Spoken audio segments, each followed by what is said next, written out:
সবার ইমাম হাদিসের ইমাম আব্দুল আজিজ মুহাদ্দিস দিলবি রহমাতুল্লাহ আলাইহি তিনি ফতোয়া দিয়েছিলেন ব্রিটিশদের বিরুদ্ধে লড়াই করে ভারতের সন্তানদের ঘরে বাঁচাতে হবে।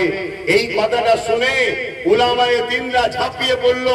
50,000-এর উপরে আলেমকে শুধু দিল্লির গাছেতে বিভিন্ন জায়গায় ফাঁসি দিয়ে ঝুলিয়েছে ব্রিটিশরা। ভারতের সর্বধর্মের মানুষকে বাঁচাবার জন্য ইসলামের ঘরের উপযুক্ত সন্তান উলামারাই জীবন দিয়ে দেশের জন্য সব থেকে বেশি রক্ত দিয়ে গেছে।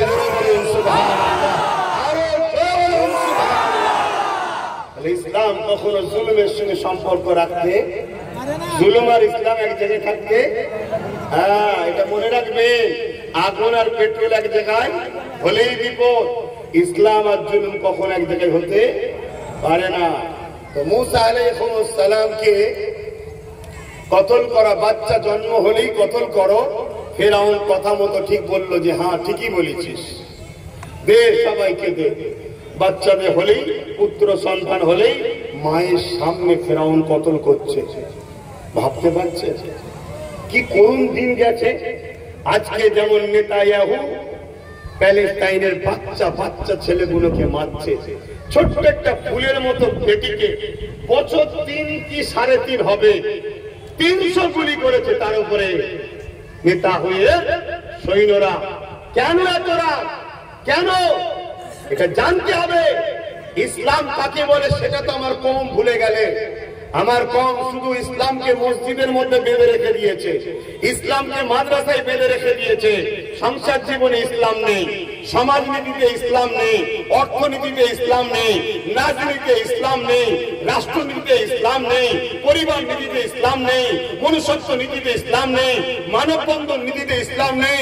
আরে ইসলামকে সব জায়গায় রাখো। ইসলাম যদি সব জায়গায় থাকে তবেই তো তোমার সমাজ শান্তি হবে। জোরে বলুন সুবহানাল্লাহ। আজকে আমরা আমাদের দোষে বাপ নিজেরা পাকে পড়েছি। কোথায় পড়েছি? ডুবে কিন্তু যাইনি, কিন্তু যত ভুল ভাবে লড়াচড়ি করবে কি হবে, তত পুঁতবে। তোমাকে পুঁতারও প্ল্যান চলছে, তাই পরামর্শ দিচ্ছি বুদ্ধি অনুযায়ী খাটাও। চুপ করে লড়ুনি থাকো, চিৎকার দাও, সাহায্য করো, রশি বাড়াও, রশি ধরো, টেনে ওঠো, তাহলে তুমি বেঁচে যাবে। ঠিক তো নাকি? এই পয়েন্টটা মনে রাখবেন, তাহলে দেখবেন আপনারা গেনার হবেন। তো যাই হোক, আমি ওয়াকিয়াটা একটু বলি, তাহলে আজকের দিনের সঙ্গে আপনাদের মিলবে, ভালো বুঝতে সুবিধা হবে। ধৈর্য আছে তো নাকি? সন্ধ্যা পর্যন্ত ইনশাআল্লাহ বলুন। মাগরিবের পরে যদি সময় পায় আর একটু অসুবিধা আছে, কার কার অসুবিধে নাই একটু হাত তুলে দেখান। পারফেক্ট কথা তো, পারফেক্ট কথা। কিন্তু দেখা যাক তো ফেরাউন কথা মতো বাচ্চা সন্তান জন্ম হলে, পুত্র সন্তান হলে কি করছে? কতল করে দিচ্ছে। ওইদিকে দেখলাম, এইদিকে কতল করে দিচ্ছে। আর একদিনে শুধু সন্তান হত্যা করেছে 12,000। একদিনে কত? 12,000। তাহলে টোটাল কত সন্তান হত্যা করেছে বুঝতে পারছেন? তার কোনো শেষ নাই। কিন্তু তারপরও বলুন, যার দ্বারা আল্লাহ ফেরাউনকে মেটাবে বলেছিল সেই বাচ্চাটা হত্যা করতে পেরেছে? জোরে বলেন। সে বাচ্চা দুনিয়ায় বনি ইসরাইল কওমে জন্ম হয়েছিল না হয়নি? হ্যাঁ হয়েছে। নাম হযরতে মুসা আলাইহিস সালাম। দুনিয়ায় আগমন করলো, আল্লাহ আওয়াজ দিলেন। মুসা আলাইহিস সালামের আব্বা আম্মাকে কাঠের বাক্স তৈরি করে ভেলা দিয়ে ভাসিয়ে দেন। ভাসিয়ে দেওয়া হলো। গিয়ে ওই ভেলা বা কাঠের বাক্স গিয়ে দাঁড়ালো কোথায়? ফেরাউনের বাড়ির পিছনে একটা বাগিচা আছে, ওই বাগিচা নদীর পাড় দিয়ে যাচ্ছে, ওই পাড়ে গিয়েই বাক্স আটকালো। জোরে বলুন সুবহানাল্লাহ। আল্লাহ কিয়ামত পর্যন্ত যুগে যুগে প্রত্যেকটা ঈমানদারকে জানাচ্ছে, তোরা আমি আল্লাহ আমার উপরে ভরসা রাখ, তোরা আমি আল্লাহ আমাকে ভয় কর, তোরা আমি আল্লাহ আমার হুকুম মেনে চল, তোরা আমি আল্লাহ আমার উপরে আস্থা রাখ, তোরা আমি আল্লাহ আমার কাছে চা। পৃথিবীর কারো কাছে তোরা মুখাপেক্ষী হবি না। আমি আল্লাহ তো তিনি। ফিরাউন যে বাচ্চাকে মারার জন্য 30, 40, 50 হাজার বাচ্চাকে খুন করেছে, সেই বাচ্চাকে আমি নিয়ে গিয়ে দেখ ফেরাউনের বাড়িতে, ফেরাউনের রাজপ্রাসাদের মধ্যে, ফেরাউনের বিবির করে তাকে লালন পালন করে বড় করতে যে পারে তিনি কে?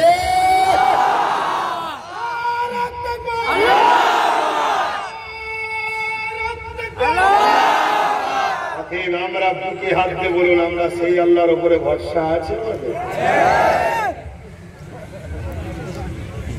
আমার এই জায়গায় আপনাদের সঙ্গে মতে মিলতে পারে, সে ভরসা আমাদের না।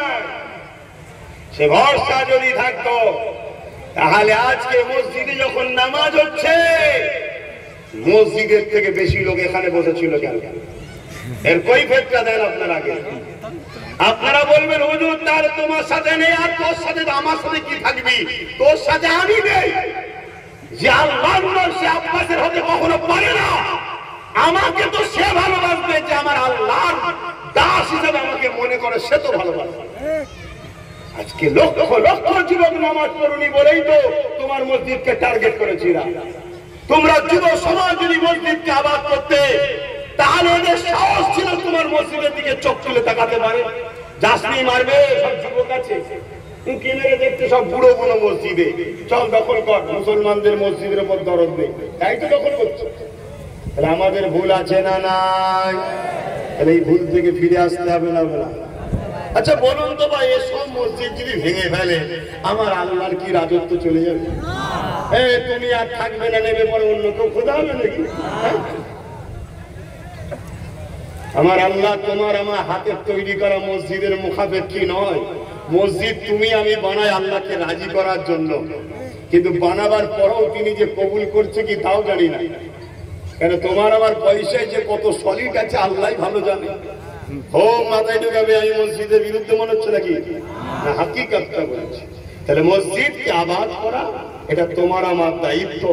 মসজিদ যখন আবাদ হবে আল্লাহ তোমার আমার ঘরগুলোকে আবাদ রাখবে। তুমি আমি যদি হাজার হাজার যুবক যে যার এলাকার মসজিদগুলোতে যাতায়াত করতাম, সমাজে ওই যে দুষ্কৃতি মাইন্ডের, ইসলাম বিদ্বেষী যেসব মাইন্ডের লোক আছে, হিন্দু মানে ইসলাম বিদ্বেষী নয়, খ্রিস্টান মানে যে ইসলাম বিদ্বেষী তা নয়, সে মানে না, আলাদা কথা, তার ধর্ম তার কাছে, কিন্তু সে মাইন্ডের ইসলাম যে বিরোধী মাইন্ড করতে হবে, এরম হিন্দুদের সববার মাইন্ডে আছে নাকি? হাতে গোনা কিছু লোকের মাথায় হোয়াটসঅ্যাপ ইউনিভার্সিটিতে পড়িয়ে পড়িয়ে পড়িয়ে পড়িয়ে তাদের মাথায় বিষটা ঢুকানো হয়েছে। এর জন্য দোষী আমি তুমি। কেন? তারা বিজনেসম্যান, তারা এই কোটি কোটি ডলার মিলিয়ন টাকাকে দখল করতে চাইছে, মুসলিম প্রপার্টিকে। তো যাই হোক, চলে আসুন। মুসা আলাইহিস সালাম বড় হলেন। আস্তে আস্তে বড় হবার পর মুসা আলাইহিস সালাম দেখছেন ফেরাউন জুলুম করছে। অনেক বড় কথা, পুরো বলতে গেলে তো ওইদিকে যেতে পারবো না, না মূল জায়গাটা বলছি। মুসা আলাইহিস সালাম অনেক বড় কথা, একটা দিন ফেরাউনের সঙ্গে মুসা নবী টক্কর হয়ে গেল। মুসা নবী বনি ইসরায়েলদেরকে বুঝাতে লাগলো, তোমরা আল্লাহকে ধরো, তোমরা আল্লাহকে ধরো, আল্লাহর নীতি আদর্শ মানো, তোমরা আল্লাহর হুকুম মানো, আল্লাহর হুকুম মানো, আল্লাহর হুকুম মানো। এভাবে বুঝাতে লাগলেন। একটা দুটো তিনটে চারটে করে যেসব ছেলেরা বনি ইসরায়েলের দাবিদার ছিল কিন্তু ঠিকভাবে জীবনযাপন করতো না, তারা সব পরিবর্তন হতে লাগলো। এইদিকে ফেরাউন অত্যাচার এত বাড়াচ্ছে যে অত্যাচার বাড়াতে বাড়াতে লাস্টে নিজেকে আনা রব্বকুমুল আলা খোদা দাবি করে ফেলল। এই পৃথিবীতে দুটো জিনিস চলে, একদল লোক আছে ক্ষমতার জোরে মানুষের প্রভু হতে চায়। এখানে আরো একটা কথা নোট করবেন, আপনারা মনে রাখবেন, মাথায় যুব সমাজকে জানাচ্ছি, কথাগুলো শোনো যুবক, কথাগুলো শোনো। আগামী দিন যা ভয়ানক আসছে তুমি ভাবতে পারবে না, তুমি ভাবতে পারবে না।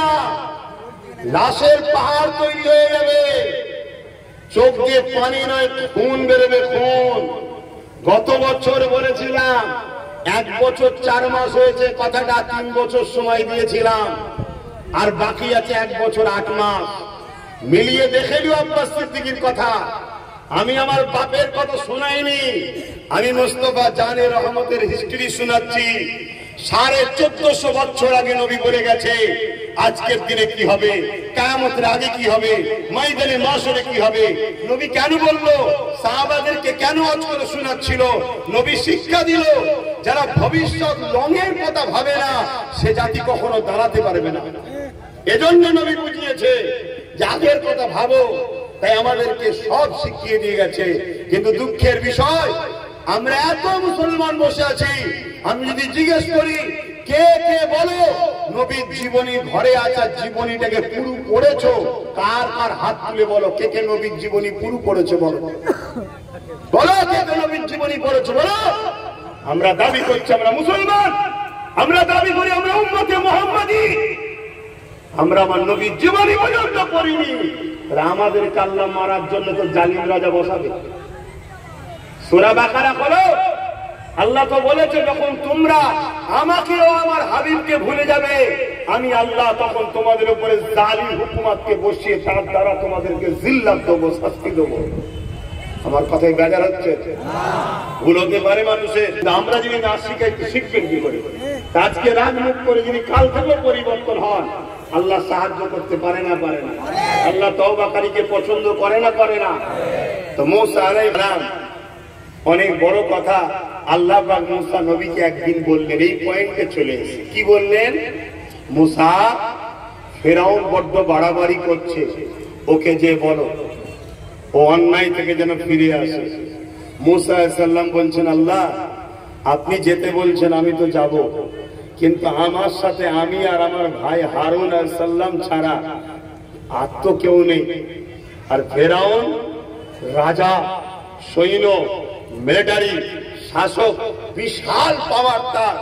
আল্লাহ আপনি যেতে বলছেন আমি যাব, আমি আর আমার ভাই ছাড়া তো কেউ নেই, আমি আপনার কাছে একটা সাহায্য চাই।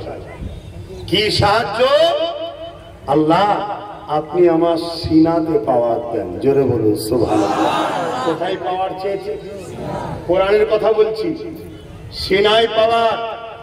হে উম্মতে মুহাম্মাদি, যতবার আমাদের উপরে জুলুম হয়েছে, যতবার আমাদেরকে মিটাতে চেয়েছে, যতবার আমাদের মসজিদ মাদ্রাসাগুলোকে উজাড় করতে চেয়েছে, যতবার আমাদের মা বেটিদেরকে গণহত্যা রেপ করেছে, প্রত্যেকবারেতেই সংখ্যা বেশি যখন ছিল জিতিনি, সংখ্যা যখন মরে মরে কমে গেছিল তখন আমরা জিতেছি।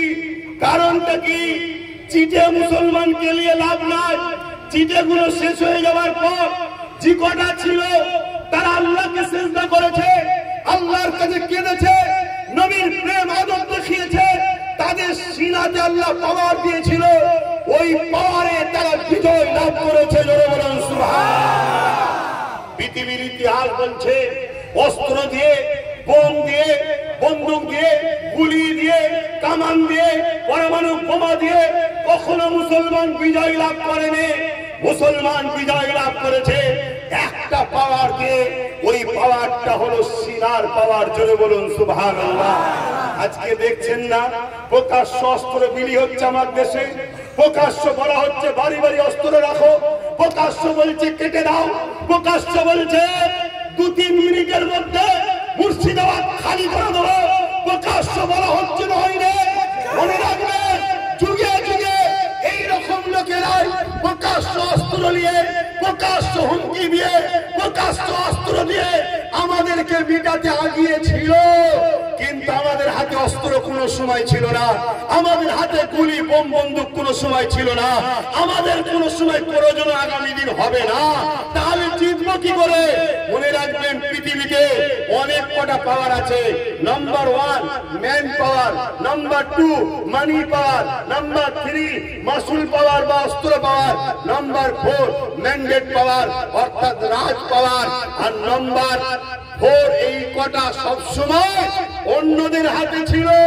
কিন্তু আমাদের কাছে একটাই পাওয়ার ছিল যুগে যুগে, ওই পাওয়ারটার নাম হলো সিনার পাওয়ার। জোরে বলুন সুবহানাল্লাহ, আরো জোরে বলুন সুবহানাল্লাহ।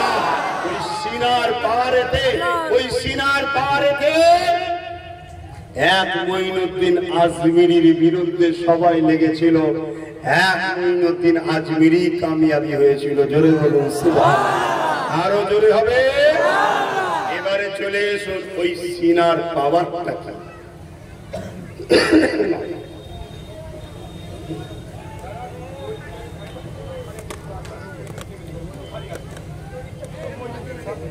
এই সাইডে একটু চলে আসেন না ভাই, রাস্তার মানুষগুলো একটু এই সাইডে চলে আসেন, একদম এই কোনটাই। আর আপনার ওই কজন ভাই ওখানেই বসুন না, বসে গেলে দেখতে পাবেন। বসুন, বক্সের পথ আড়াল করবে না, বক্সের এদিকে যাবে না। হ্যাঁ, শুনছেন ভাইয়েরা? আপনাকে আমি কি ভুল মেসেজ দিচ্ছি না তারিখে হাদিস শোনাচ্ছি? কোরআন শোনাচ্ছি আপনাদের ঘরে, তারিখে হাদিস শোনাচ্ছি। কোরআনকে খুলে দেখবেন, উলামাদের জিজ্ঞেস করবেন, কোরআনকে যদি 4 হিস্সায় ভাগ করা হয়, এক হিস্সা হলো হুকুম আহকাম রয়েছে, বাকি 3 হিস্সা হলো শুধুমাত্র আল্লাহ নবী আলাইহিস সালামদের জীবনী শুনিয়েছে। কেন? হিস্টোরি, বিগত দিন কিভাবে বিজয় হয়েছে, কি ঘটনা ঘটেছে জানা দরকার আছে না? না, হ্যাঁ, এই জন্য বলে যাচ্ছি বাপ। তাহলে মুসা আলাইহিস সালাম কি পাওয়ার চাইলো?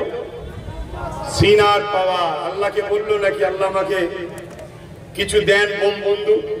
হ্যাঁ বলেছে না, আমাকে সিনার পাওয়ার দেন। সিনার পাওয়ার নিয়ে, সিনার পাওয়ারটা কি বলবো, সিনার পাওয়ার নিয়ে ভাই হারুন আলাইহিস সালামকে সাথে করে নিয়ে ফেরাউনের দরবারে গেল। অনেক তর্ক বিতর্ক, লড়াই, অনেক কিছু তর্ক বিতর্ক শুরু হয়ে গেল। মুসা নবীকে ফেরাউন মারার জন্য হাজারো দিক দিয়ে চেষ্টা করছে, কোনোভাবে পাচ্ছে না। ডিফেন্স কে করছে? ডিফেন্স কে করছে? সবটাই আল্লাহ, কিন্তু মাধ্যম কি? সিনার পাওয়ার। মাধ্যম কি? সিনার পাওয়ার। মনে থাকবে তো নাকি? এমন সময় মুসা ফেরাউনকে বুদ্ধি দিল তার সেনারা যে মুসাকে কোনোভাবে হারানো সম্ভব না। কেন? মুসা আধ্যাত্মিক পাওয়ার নিয়ে লড়ছে। তখন ফেরাউনের মাথায় গেল, এক কাজ করো, তাহলে আমরা আধ্যাত্মিক পাওয়ারের লোক নিয়েছি। ফেরাউনের কাছে আধ্যাত্মিক পাওয়ারের লোক কবে বুঝো? সে জাদুকর ধরে নিয়েছে। কি নিয়ে এসছে? জাদুকর। 70,000 জাদুকর এনেছে, একটা দুটো নয়, 70,000 ফেরাউন নিয়ে এসেছে। মুসা নবী হাজির, প্রতিরোধ হবে। ভাই হারুন আলাইহিস সালাম সাথে আছে। 70,000 জাদুকর লাঠি ছেড়েছে, প্রত্যেকটা লাঠি সাপ হয়ে গেছে। প্রত্যেকটা লাঠি, প্রত্যেকটা 70,000 রশি ছেড়েছে, দড়ি সাপ হয়ে গেছে। সব মুসা নবীর দিকে সাপগুলো তেড়ে তেড়ে আসছে।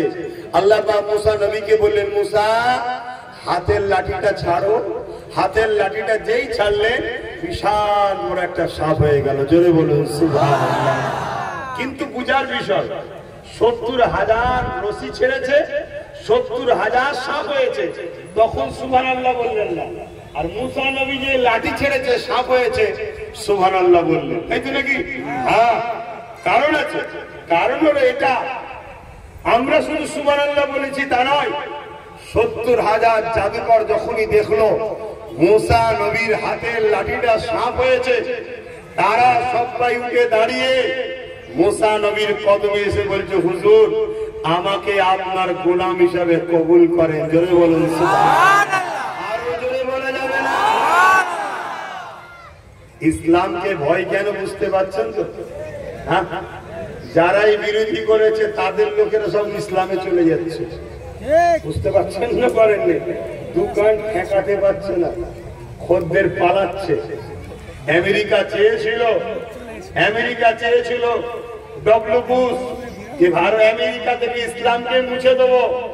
আমার আল্লাহ বললেন, তুই কি চাইবি ওটা বড় কথা নয়, আমি যেটা চাইবো ওটাই বড় কথা। তাই তো নাকি? ভাই সাল্লাল্লাহ জমিনে হয় না আসমানে হয়? জোরে বলছেন না কেন?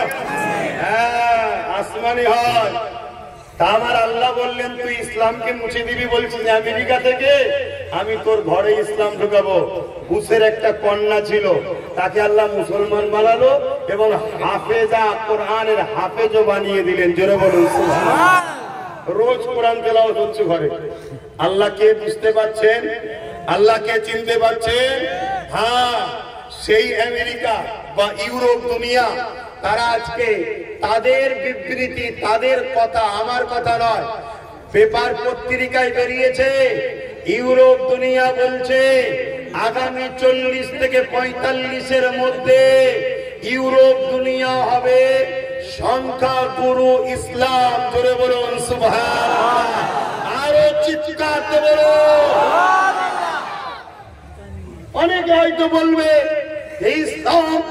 ইসলাম হবে, ওরা খুশি। আরে কেন খুশি হবে না? ইসলাম যেখানে থাকবে ওখানে জুলুম থাকবে না। ইসলাম যেখানে থাকবে ওখানে নারীর উপর অত্যাচার থাকবে না। ইসলাম যেখানে থাকবে ওখানে জুলুম, অত্যাচার, ঘুষ থাকবে না।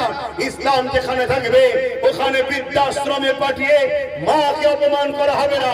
ইসলাম যেখানে থাকবে ওখানে বড়দের সম্মান, ছোটদের স্নেহ হবে। ইসলাম মানেটাই তো বুঝলাম না। ইসলাম যেখানে থাকবে সেখানে ক্ষুধার্ত মানুষগুলোকে খানা দেওয়ার জন্য সবাই এগিয়ে আসবে। কারণ ইসলামে সব থেকে উত্তম কাজ, প্রফেট মোহাম্মদ রসুলকে এক ইহুদি জিজ্ঞেস করছে ইসলামের সব থেকে ভালো কাজ কি? আমার নবী বলছেন ইসলামের সব থেকে ভালো কাজ হলো ক্ষুধার্ত মানুষকে খানা খাওয়ানো। জোরে বলুন সুবহানাল্লাহ। ওই ইহুদি জিজ্ঞেস করছে ক্ষুধার্ত মানুষ যদি অমুসলিম হয়, আল্লাহ নবী বললেন আমি তো মানুষ বলেছি, আমি তো মুসলমান বলিনি। তার মানে এটা দাঁড়ালো আমরা যদি সত্যি ইসলামের অনুসারী হয়, আমার প্রতিবেশী হিন্দু যদি ক্ষুধার্ত থাকে ওকে খানা দিতে হবে। আমার প্রতিবেশী আদিবাসী সাঁওতাল বাগদি যদি ক্ষুধার্ত থাকে ওকে খানা দিতে হবে। আমার প্রতিবেশী অন্য ধর্মের মানুষের গায়ে কাপড় না থাকলে, পরনের বস্ত্র না থাকলে, তারা বিপদে থাকলে তাদের পাশে দাঁড়াতে হবে। এটা হলো ইসলামের সব থেকে ভালো কাজ। জোরে বলুন সুবহানাল্লাহ, আরো চিৎকার দিয়ে বলুন সুবহানাল্লাহ। আজকে ভারতবর্ষে এসসি এসটি সম্প্রদায়ের মানুষ খারাপ দেবেন না। আপনি মানুষ, আমি মানুষ, আপনি আমার ভাই, আমি আপনার ভাই। কেন আপনার প্রথম শুরু জিরাত থেকে, আমারও প্রথম শুরু জিরাত থেকে। আপনার প্রথম বাবা যিনি, আমারও প্রথম বাবা তিনি। আপনার প্রথম মা যিনি, আমারও প্রথম মা তিনি। শুনে রেখে দাও, পৃথিবীতে দুটো মানুষ এসেছিল, একজন আদম আর একজন হাওয়া। ইনাদের দুজনের মিলনে পৃথিবীতে মানুষ এসেছে।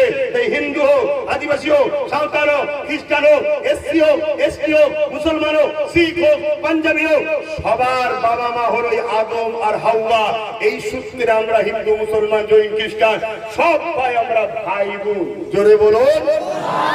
হ্যাঁ, এবারে বড় হয়েছে ছেলেরা, 1000 জনের হাজারো মত তৈরি হয়েছে। উল্টির জবাব আল্লাহ নেবে, উল্টির জবাব আল্লাহ নেবে। আমি আমারটা প্রচার করব, তুমি তোমারটা প্রচার করবে। তার মানে এটা নয় যে ভাই ভাই মারপিট করবে, তাহলে বাপ আদম মা হাওয়া কষ্ট পাবে। কি উলামা ভাইরা ভুল বলছে না? দেখবেন, একটু বলবেন, কেন আপনারা আলেম মানুষ। তবে আলহামদুলিল্লাহ আপনাদেরই দোয়াতে একটু হলো আল্লাহ ইলম দিয়েছে। তো যাই হোক ভাই, কিন্তু আজ আমি এখান থেকে একটা মেসেজ দিচ্ছি। এই মেসেজটা আপনাদের ডিউটি, প্রত্যেকটা এসসি এসটি কে বুঝাতে হবে। কি মেসেজ? যে ভাই আমরা মুসলমান ভারতে আছি বলে তোদেরকে আজকে অছুত থেকে ছুঁত হয়ে গেছি। বুঝাবেন তো নাকি? তোমরা আজকে শুনছেন তো নাকি? ভাই আমরা মুসলমান আছি বলে আজকে তোদেরকে দান দিচ্ছে। কি বলছে? আমরা সবাই ভাই ভাই। কি বলছে? আমরা সবাই ভাই ভাই। শুধু মুসলমান যেদিন চলে যাবে তখন তোরা হয়ে যাবি অছুত। শুনছেন তো নাকি? আরে অলরেডি উত্তরপ্রদেশে দেখো দলিতকে পিটিয়ে মারছে। কেন? উচ্চ বর্ণের পাত্রে হাত দিয়েছে তাই। দলিতকে পিটিয়ে মারছে কেন? ঘোড়াই করে চেপে বিয়ে করতে যাচ্ছে তাই। নিচু জাত বলে তাকে পিটিয়ে মেরে দিচ্ছে। আরে আমার এসটি এসসি ভাই, ওয়াকাফ শুধু আমাদের একার বিষয় নয় রে ভাই। আমাদের নাই 25-এ ওয়াকাফ গেছে, 2023-এ আদিবাসী ভাই আপনাদের জল জঙ্গলের সম্পদ এই কেন্দ্রের শাসক লুটে নিচ্ছে। আইন তৈরি করেছে আপনাদের বিরুদ্ধে। আসুন আমরা এক হয়ে সংবিধানটাকে বাঁচাই, সংবিধান বিরোধী সরকারের বিরুদ্ধে গর্জে উঠি। ঠিক না বেঠে? তাহলে আন্দোলনটা এরকম হওয়া দরকার, আন্দোলনটা এরকম হওয়া দরকার। আর আন্দোলন তা না হয়ে একদল মোল্লা মৌলভী সাহেব বাপ, বিষয়টা খুব সেন্সিটিভ, বড় দরদি বিষয়, দিলে লাগার মতো বিষয়। যেই ডাকবে লোক হবে, এই কথা ঠিক নেবে, সব রাস্তায় নেমে পড়েছে। নেবে গিয়ে সমাজের মধ্যে এমন বিশৃঙ্খলা তৈরি করছে, মূলত হিন্দু মুসলমানের ডিভাইড তৈরি হচ্ছে। আমার কথা খারাপ লাগছে বাপ, খুব বলবেন না, অসুবিধে নেই। কেন, খুব সেন্সিটিভ ব্যাপার তো, ভুল হলে বলবে, অসুবিধে নেই। মনে রাখবে, আজও লক্ষ কোটি হিন্দু ভাই আমাদেরকে ভাই বলেই বুকে রেখেছে। তাই মনে রাখবে, এই বিভাজনটা করা ষড়যন্ত্র একদল দাড়িওয়ালা টুপিওয়ালার দ্বারা হচ্ছে। বললেই হয়তো অনেকে কষ্ট পাবেন, কিন্তু সত্য মিথ্যাটাকে হজম করতে শিখুন, সত্যটাকে জানতে শিখুন। যদি কোনো একটা বাসে একটা ধর্মের পতাকা থাকে, সেটাকে খোলার কি দরকার ছিল? বলো, সেটাকে খোলার কি দরকার ছিল? তুমি খুলে দিয়ে বাংলার বুকে কি মেসেজ দিলে? আমার কথা শুনছেন তো নাকি? বাংলার বুকে কি মেসেজ দিলে? বাংলার বুকে আমাদের ভ্রাতৃত্বকে নষ্ট করে দিলে। তাহলে বাপ, বুকে আগুন ধরেছে, ঠিক আছে, এ আগুন তুমি জ্বালিয়ে রাখো, মানা করছি না, নিভিয়ে দিলে হবে না, নিভিয়ে দিলে জাহান্নামের আগুনে যেতে হবে। কেন, এটা ইসলামের ব্যাপার, ওয়াকাফ হলো ইসলাম ধর্মের একটা পাঠ। কিন্তু এই আগুনে তোমার পুরো পরিবার, তোমার সমাজ পুড়ে ছারখান্না হয়ে যাবে, এটা তোমায় বুঝতে হবে। এই আগুনে তাকে তুমি ফেলো যে তোমার সাথে খেলা করছে। তো যাক, একটা লাইনে বেরিয়ে যাচ্ছি, আমি ফিরে আসছি। কোন জায়গায় ছিলাম? তাহলে কিসের পাওয়ার নিয়ে গেল? 70,000 জাদুকর সাপ বানালো, মুসা নবীর লাঠিটাও সাপ হলো। 70,000 জাদুকর যাদের দড়ি সাপ হয়েছে, তারা সব উঠে দাঁড়িয়ে মুসা নবীর হাতে বায়াত করছে। শুনছেন তো নাকি? ফেরাউন বলছে, হ্যাঁ তোরাও সাপ বানালি, মুসাও সাপ বানালো, তোদের রশি সাপ হয়েছে, ওর লাঠি সাপ হয়েছে, এতে আশ্চর্য কি দেখলি? তোরা মুসার কাছে গেলি কেন? মন দিয়ে শুনবে, আমাদের সমাজে অনেক মুসলমান আছে যারা কিনা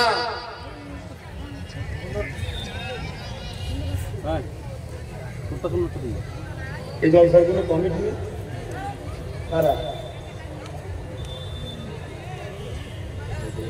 কমিটিকে মজবুত করতে হবে, আর না হয় কোনোবারে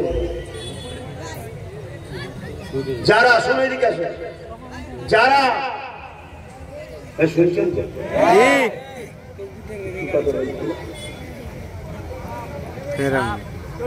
হ্যাঁ, এই সমাজে কিছু মুসলিম নামধারী, জুব্বাওয়ালা, টুপিওয়ালা, মুসলিম দরদি, ইসলামের স্কলার আছে যারা কারামতকে অস্বীকার করে, মুজিজাকে অস্বীকার করে, আছে না নাই?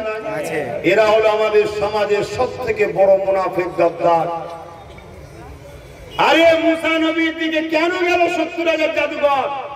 হ্যাঁ, 70,000 জাদুকর বলতে লেগেছে, এ ফেরাউন শোনো, আমরা রশি ছেড়েছি, সাপ হয়েছে, আর মুসাও লাঠি ছেড়েছে, সাপ হয়েছে। এর মধ্যে অনেক পার্থক্য আছে। কি পার্থক্য? আমরা রশি ছেড়েছি, সাপ হয়েছে, জনগণ দেখছে, কিন্তু রশিটা, দড়িটা দড়ি আছে। মুসা নবী যে লাঠি ছেড়েছে, ওটা শুধু লাঠি নেই, ওটা সত্যি কারেরই সাপ হয়ে গেছে। জোরে বলুন সুবহানাল্লাহ, আরো জোরে বলুন সুবহানাল্লাহ। জাদু আর মুজিজার মধ্যে পার্থক্য বুঝলেন? অর্থাৎ জাদু রশি, রশি থাকে, জনগণ দেখছে সাপ, জনগণের চোখে ধোকা দেওয়া হলো এটা সাপ। কিন্তু মুসা নবী যে লাঠি ছেড়েছে, ওটা সম্পূর্ণ পরিবর্তন হয়েছে। আর কার নবীদের দ্বারা যখন এই অলৌকিক ঘটনা আল্লাহ ঘটায়, ওটাকে বলা হয় মুজিজা।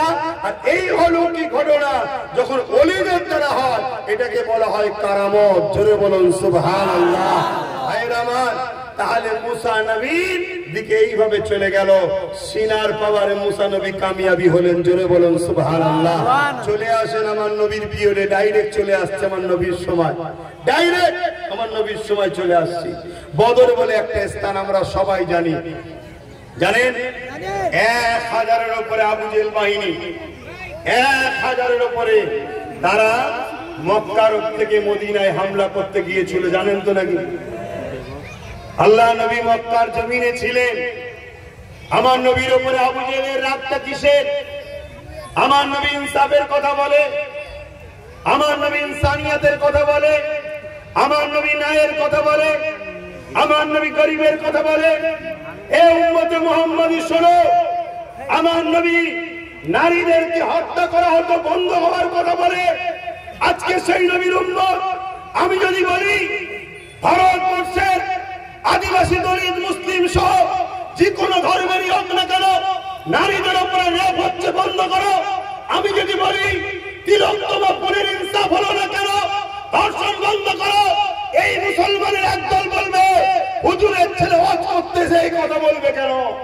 আমাদের উপরে খোদার লানত হবে না? হবে না? আরে ইসলাম তো নারীদের একজন বাঁচাবার নাম, ইসলাম তো খোদার্থ মানুষের পক্ষে দাঁড়িয়ে জালিমদের বিরুদ্ধে লড়াই করে খোদার্থ মানুষের মুখে খাবার তুলে দিবার নাম। আজ আমার নবী পাক সাল্লাল্লাহু আলাইহি সাল্লাম যখন মক্কার জমিনে এসে বলল, হে আবু জেহেল, তুমি রাজ ক্ষমতা দিয়ে মানুষকে লুটছো কেন?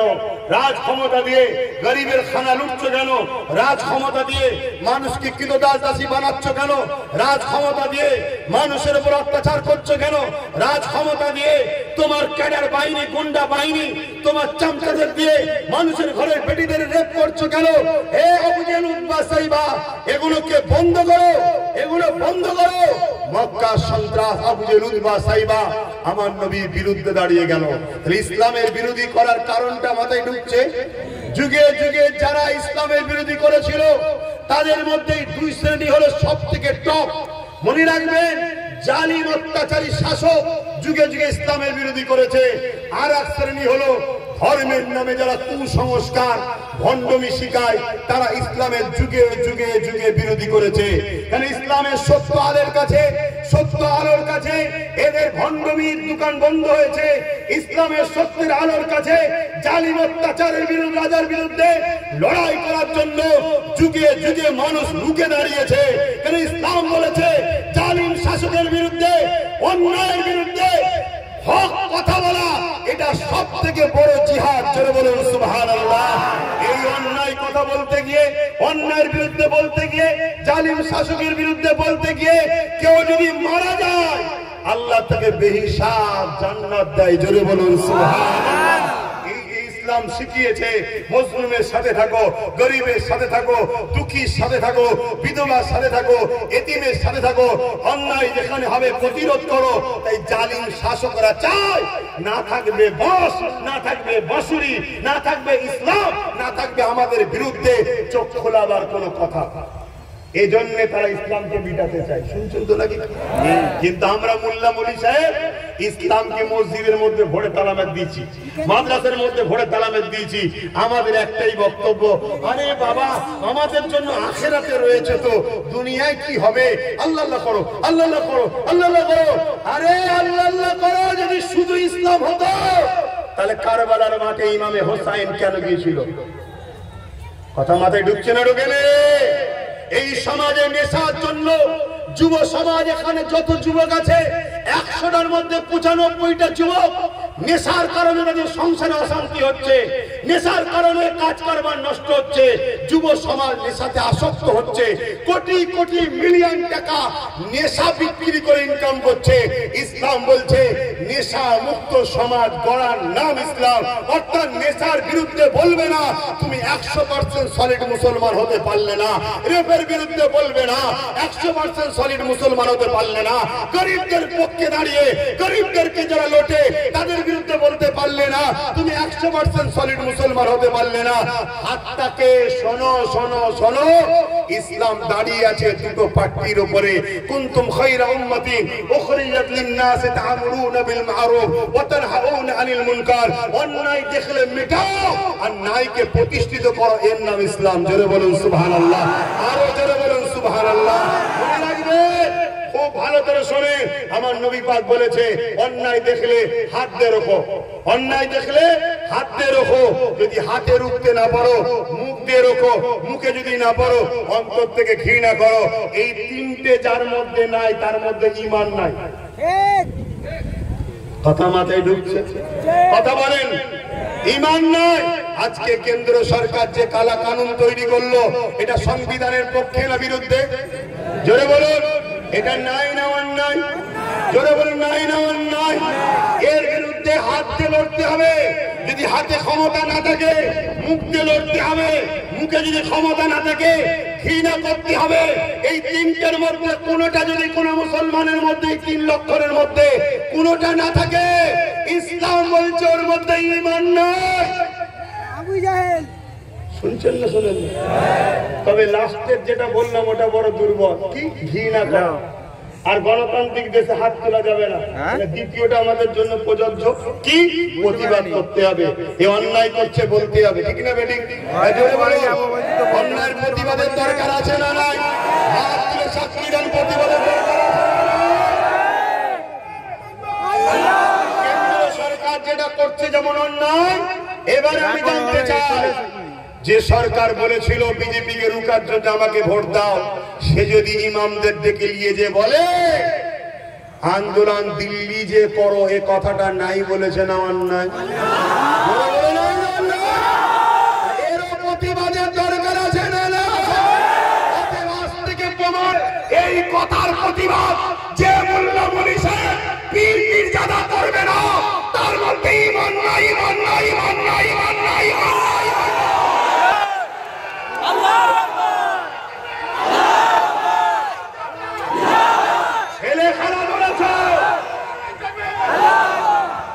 মুসলমানগুলোকে নিয়ে মুসলমানদের নেতা সেজে, মুসলমানদের রাহনুমা সেজে আমাদেরকে ফাঁসালে তথাকথিত পীর পীরজাদা মোল্লা মলি সাহেব গুলো।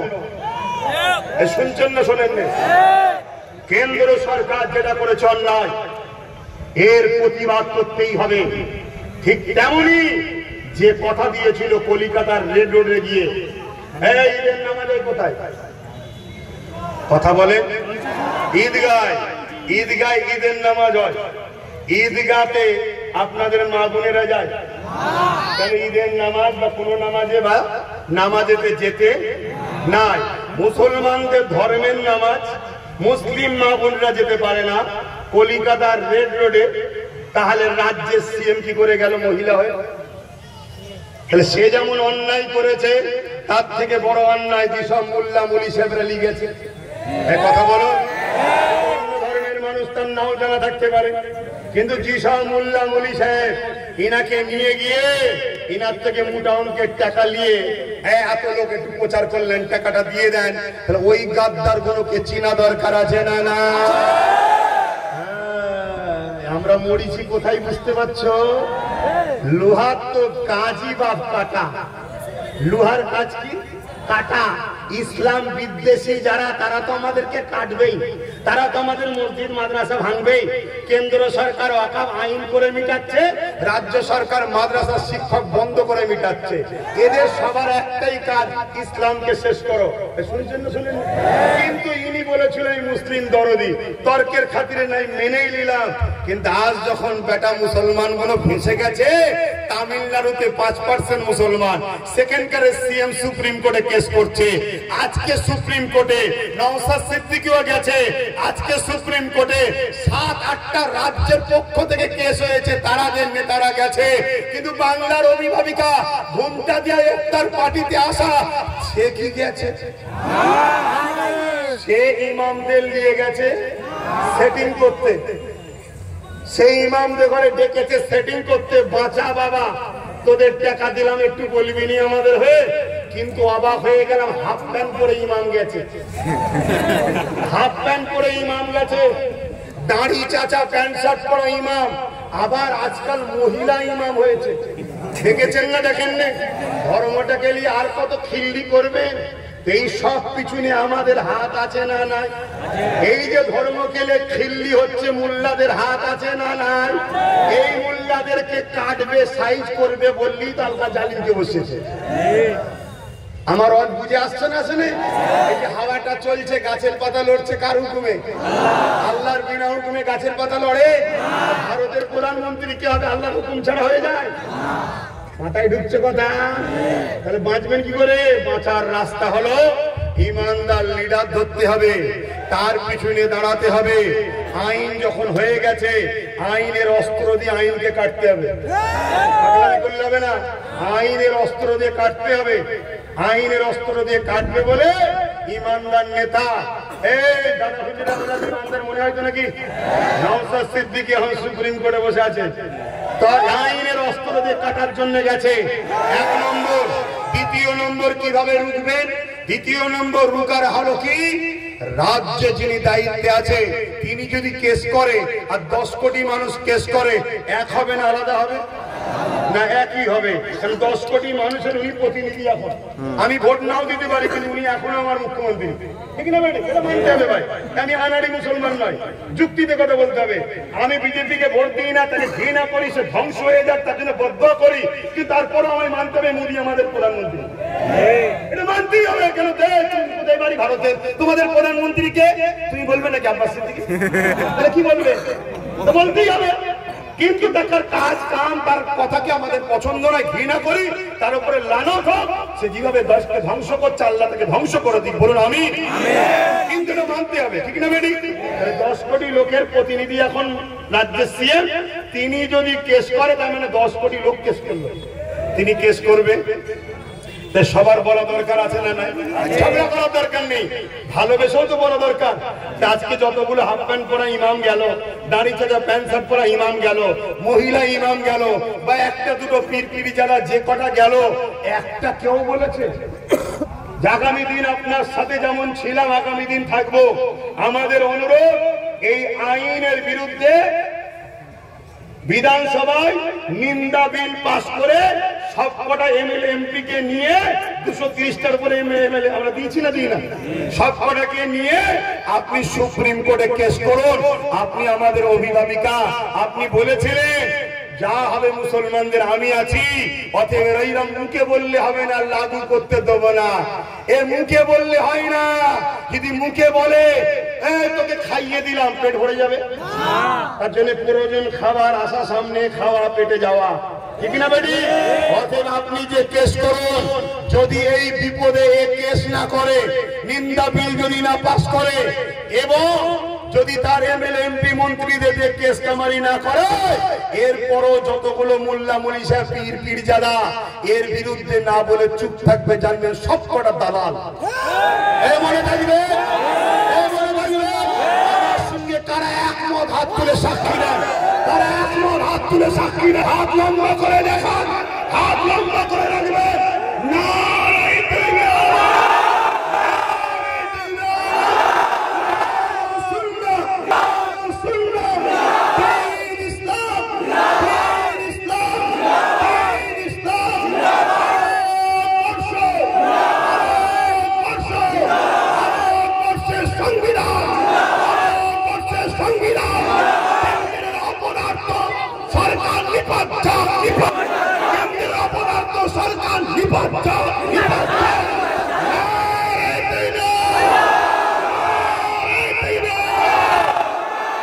মনে থাকবে তো। সরকারের নিপাত জায়গা এখন বললাম না, কেন বললাম না? তার কানে পৌঁছানো দরকার, এইগুলো যে কি বুঝাই দেখা দরকার, ঠিক না বেটি? আবার বলছি, আপনাকে যে যার মুসলমান সাথ দিয়েছে দিকে যায়, কথা মাথায় ঢুকছে না? যার ভালো লাগে দেবে, কিন্তু আপনি বিপদে সাথ দেবেন না, তাহলে তো বাপ বলতেই লাগে নাকি? কেন ইসলাম বলছে অন্যায়ের প্রতিবাদ যদি না করা হয় তাহলে কি থাকবে না? জোরে বলেন। এখন রাজ্য সরকার যদি আমায় জেলে দেয়, পুলিশ দিয়ে তুলে নিয়ে যায়, এই ভয় খাবো না ইমান বাঁচাবো? কথা বলছে না তো? হ্যাঁ, তোর যদি ক্ষমতা থাকে পুলিশ আমায় তুলে নিয়ে যা, আমি জেলের মধ্যে বসে আমার ক্ষমতা দেখাবো, দুটো হাত তুলে মালিকের কাছে সেজদাই বলবো, তুই আমায় জেলে বলেছিস, তোকে যেন মালিক জাহান্নামে বলে। দেখা যাবে না? অসুবিধা আছে? আমি তো মালিকের জন্যই কথা বলছি, আমি তো মালিকের সৃষ্টি, মুসলিম, হিন্দু, দলিত, আদিবাসী সবার জন্যই কথা বলছি। এর জন্য আমি তো তোর বিরুদ্ধে কোনো মিথ্যা কথা বলছি না। তুই যদি গায়ের জোর দেখাস তাহলে আমার তো বাপ সরকার নেই, ক্ষমতা নেই, মিলিটারি নেই, বোমা নেই, বন্দুক নেই, পুলিশও নেই, কিচ্ছু নেই। আর থাকলেও জুলুমের পক্ষে আমরা নয়, আমরা হাত তুলি মালিকের কাছে, মালিক জালিমের বিচার করো। বলুন আল্লাহুম্মা আমিন। আরো জোরে আল্লাহুম্মা আমিন। সংক্ষেপে একটা কথা বলি, আজকে গত কয়েকদিন ধরে দেখবেন পুরো রাজ্য জুড়ে বিশাল বিশাল মিছিল হচ্ছে। শুনছেন না শোনেননি? কোন মিছিলের পরে এর রিয়াকশন পাওয়া যায় না, দিল্লি যাও। কিন্তু গতকালকে যেই নওশাদ সিদ্দিকী নেমেছে তারপরে বলছে দিল্লি যাও। তার মানে বোঝাতে চেয়েছিল মুসলমানদের একজনই আছে আমি, অতএব আমার ভাড়াটিয়া মোল্লারা নাবরে, আমার ভাড়াটিয়া মৌলানারা নাবরে, আমার ভাড়াটিয়া কোনো নাম বিজেপি কেন্দ্র সরকারের বিরুদ্ধে বলবি আর শুধু বলবি ইনি আমাদের পাশে আছে। শুনছেন তো নাকি? এইটা যতদিন হয়েছে বলেনি, কিন্তু কালকে নওশাদ নেবে যখনই বলল যে আপনি নিন্দা বিল পাস করুন, আপনি সুপ্রিম কোর্টে যান, দেখছে আরে আমার তো পর্দা ফাঁস হয়ে যাচ্ছে পারে। দ্বিতীয় নম্বর কথা, নওশাদ যে র্যালিটা করেছে অর্ধেক লোককে আটকানো হয়েছে, অর্ধেক লোক রয়েছে। এই অর্ধেক লোকেতে পুরো কলকাতায় যে র্যালি হয়েছে ওই র্যালি মনে হয় না দ্বিতীয়বার কলকাতায় কোনো মায়ের লাল করে দেখাতে পারবে, আমার সন্দেহ হচ্ছে।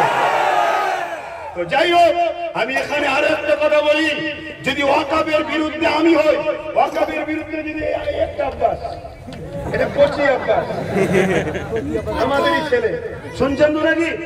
আমি যদি ওয়াকাবের বিরুদ্ধে হই, ইনিও যদি ওয়াকাবের বিরুদ্ধে হই, তাহলে আপনারা যখন আন্দোলনে নামবে আমি কিছু করছি না বা ইনি কিছু করছে না, আপনাদেরকে পিটছি।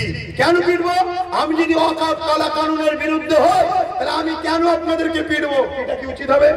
তাহলে গতকালকে ভাঙড়ের লোকগুলোকে বাসন্তী ক্যানি ওই এলাকা থেকে যারা আসছিল তাদেরকে রাস্তায় আগলে পুলিশ কি মারা মারলো, কেন বোঝার জবাব দিতে হবে না? হবে না? কথা বলে যায়, শুনছি নাকি একটা ব্রিগেড ডেকেছে। আমি ব্রিগেডে কে যাবে না যাবে সব নিজ নিজ ব্যাপার, আমি যাচ্ছি না, এটা ক্লিয়ার কথা। যদি বলেন কেন যাবেন না, আমি যাব না একটা কারণে, যাব না একটাই কারণে, গত পরশুদিন যখন ওয়াকাফ বিলের বিরুদ্ধে মুসলিম নিরীহ মানুষগুলো যখন নামলো, তাদেরকে রাজ্য প্রশাসনের পুলিশ যখন মারলো, একটা কেউ এর বিরুদ্ধে প্রতিবাদ করেছে? তাহলে তোমরা ওয়াকাফ বাঁচাতে নেমেছো না যাদের কাছ থেকে দালালির ভাগ পাও তাদেরকে কোলে তোলার জন্য এনেছো? কথা মাথায় ঢুকছে না? ঢোকে না? মানুষটা ছোট হতে পারি, সাহায্যটা আমার আল্লাহর আছে, মনে রাখবেন। আমি যুক্তি সহ কথা বলছি। এত মিছিল হচ্ছে, একটা মিছিলে শুনেছেন 3টে এমপি কেন ভোট দিল না? এদের বিরুদ্ধে সিএম কি ব্যবস্থা নিচ্ছেন আমরা জানতে চাই। কেউ বলেছে? কিন্তু আমি বলছি, একটা কেউ বলেছে শুনবেন, একটা কেউ বলেছে শুনেছেন যে আজকে আপনি ওই যে কৃষক বিল যখন বাতিল হয়ে কৃষকের এখন আইন তৈরি হয়েছিল কালা কানুন, তখন পাঞ্জাব সরকার কৃষকদের সাথ দিয়েছিল, জানেন? তাহলে আপনি আমাদের সাথ দেন, এ বিষয়ে কেউ কিছু বলেছে? একটা কেউ বলেছে যে আপনার এমএলএরা কেস করছে না কেন, এমপিরা কেস করছে না কেন, ওয়াকাফ কমিটি কেস করছে না কেন? ভাই আপনাদের কষ্ট হচ্ছে না? কষ্ট হচ্ছে?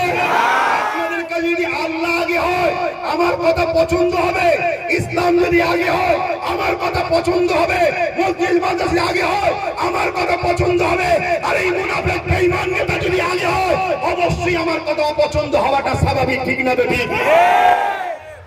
মুসলমান দাবি করছো, মুসলমান বুঝি না, ইতিহাস পড়াচ্ছ, এটা আল্লাহর পক্ষ থেকে পরীক্ষা।